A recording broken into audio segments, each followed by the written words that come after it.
Liza jamani, yu wapi Rais Uhuru Kenyatta? Na mtazamaji, kwa sasa tunakuletea moja kwa moja mazungumzo yake, kwani hatimaye amezungumza. Fellow Kenyans, on the 9th of August of 2022, Kenyans participated in an election that ushered in new leaders at all levels of our governance realm. Following a dispute in the presidential election, a petition was filed in our Supreme Court for determination of validity of the results, and the Supreme Court has today pronounced itself on this matter. When I was sworn in as your president, I made a pledge to the country, a pledge to uphold the rule of law and the decisions made by the judiciary on all matters appertaining to our governance. Today, the Supreme Court made a ruling on the presidential dispute, upholding the results announced by the Independent Electoral and Boundaries Commission on the 15th of August, 2022. And in keeping to the pledge that I made to uphold the rule of law when I took the oath of office, I commit to executing the orders of this court to the letter.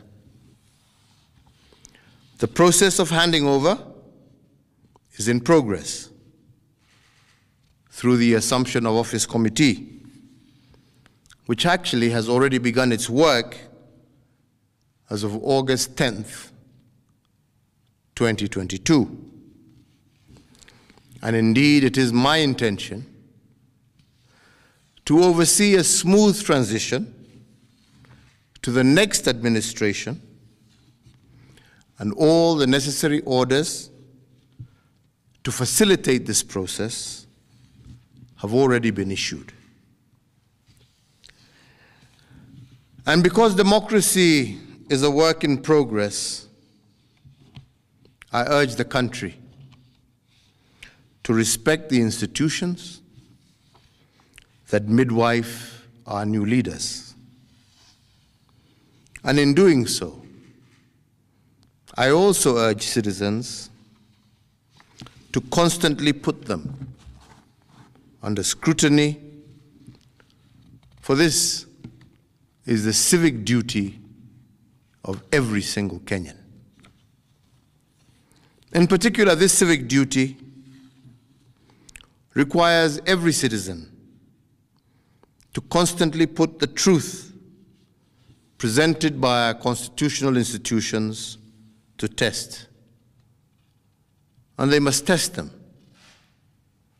for coherence, but also for correspondence.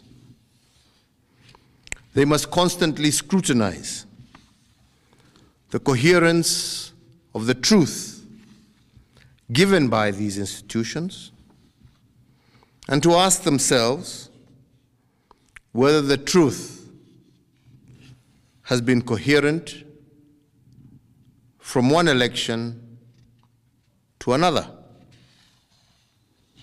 Has there been a consistent pattern that is acceptable to our democratic ethos? We must ask ourselves, is it about numbers or is it about process? Which of these two is it? And can our institutions rule one way in one election and another way in another election without scrutiny. I do invite you Kenyans to keep vigil and indeed to hold all institutions to account. The second thing we must place under scrutiny is whether the truth given by institutions has correspondence. That is, do the truths given by our institutions correspond with what is observable by the citizen?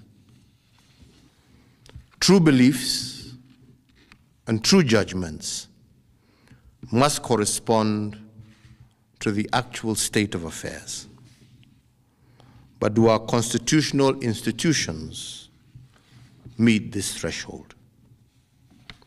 While we must appreciate these institutions, we must also hold them to account at every juncture. And their truth has to be consistent and coherent. This is the only way we will build our democracy. I want to take this opportunity to thank every single Kenyan for holding a peaceful election. And for this, I want to thank God, and I want to thank our political parties, but I also want to thank every single individual Kenyan for bringing us thus far. I want to wish well all who have won as they guide our country into the future.